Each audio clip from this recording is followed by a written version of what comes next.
Assalamualaikum warahmatullahi wabarakatuh. Akkam jirtu hordoftoota keenya kabajamoo kanneen channel Afrikaa Samsiin garatan hordoftan.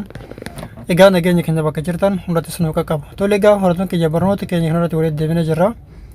Egaa barnoota keenya kanarraa keessatti jechuudha warroonni yeroo viidiyoo waraabnu xiyya kompiitara yookiin immoo laaptooppii irratti fayyadamu sana wajjin viidiyoo keenya agarsiisa akka namootaaf galutti sirriitti akkamitti akka waraabuu dandeenyu nutti agarsiisa yookiin immoo nu barsiisattanii na gaafatanii turtan. Video har'a kana keessatti jechuudha application tokko malee akkamitti akkasitti waraabuu dandeettan isinitti agarsiisa amma xumuraatti daawwadhaa isin jedha. Kanneen jalqabaaf gara channel Afrikaa Samsiin hordoftan barnoonni keenya tole channel keenya subscribe godhaa. Video keenya kan daawwattan ammoo yoo jaalattan like godhaa, hiriyoottan keessaniif qoodaa isin jedha. Gaaffii fi argamtan comment irratti nuuf katabuu nagatina. Tole egaa hordoftoota keenya jechuudha warroonni gaaffiilee akkana kana gaafatan jechuudha. Gaaffii kana asiin duras viidiyoo tokko waraabee ture jechuudha barsee ture viidiyoo sana hin argine ta'a. Gaaffii gaafachuu keessaniin duratti jechuudha osoo channel Afrikaa Samsiin garagaltanii yookiin immoo ijoollee Oromoos tahee barnoota teknoolojii warroota barsan jechuudha barnoota akkana kan warroota barsan walumaa galatti barnoota gaaffii isin gaafachuudha deemtanii sana barsan jechuudha. Subscribe gootanii viidiyoo isaanii hordoftanii waan isaan achirratti barsiisan hordoftanii yoo achirraa waan sana dhabdan deebitanii osoo gaafattanii hedduu namatti tolaa jechuudha. Egaa hordoftoonni jechuudha hundumaafuu viidiyoo kana keessatti har'ammoo isin agarsiisa jechuudha. Fuulduraaf osoo waan akkas isaan irratti xiyyeeffatanii baay'ee gaariidha. Tole egaa hordoftoonni jechuudha warroonni jalqabaaf gara channel Afrikaa Samsiin hordoftan ammoo barnoonni keenya tole channel keenya subscribe godhaa viidiyoo keenya kan daawwattan yoo jaalattan like godhaa hiriyoottan keessaniifis qooduu hin dagatinaa isin jedha.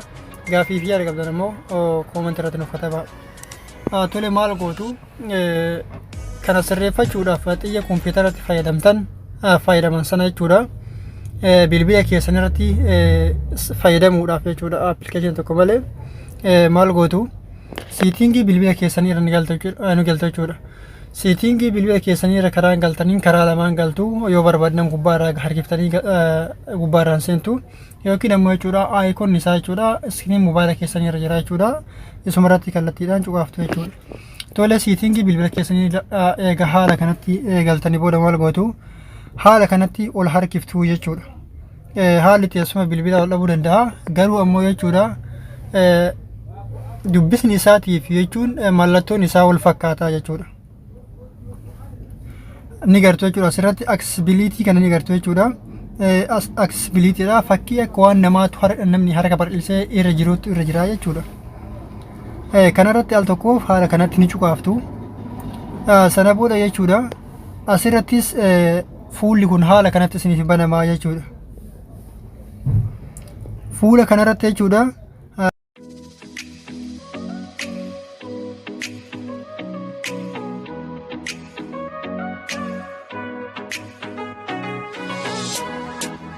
kan inni argattu jechuudha.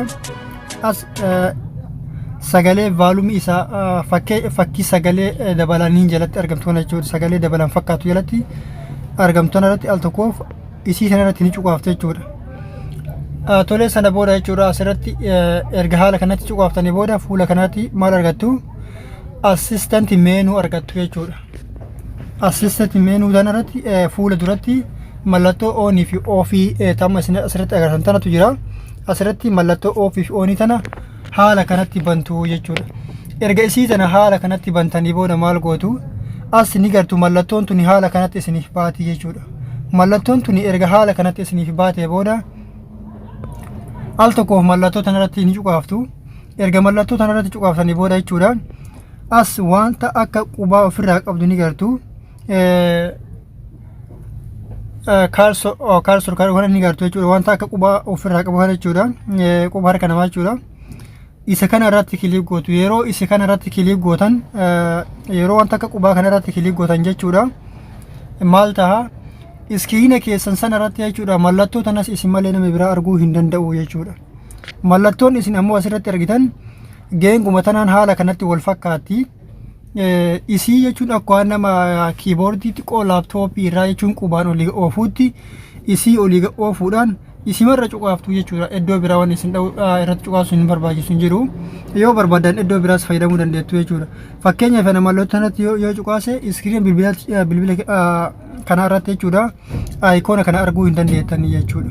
Kanaaf haala kanatti irratti cuqaaftu fakkeenyaaf isinitti agarsiisa. Haala kanatti irratti cuqaaftu kunoo xiyyinaaf baatee jirti. Waan barbaadan irratti haala kanatti cuqaasuu dandeettu jechuudha. Akkanatti irra cuqaasuu dandeettu ni gartuu. Haala kanatti fakkeenyaaf mallattoo san assistant meenuu ta'e yoo fakkeenyaaf tarni of gochuu barbaade kunoo haala kanatti deebi'ee ofirraa cufuu danda'a jechuudha. Isinis haala kanatti fayyadamtu.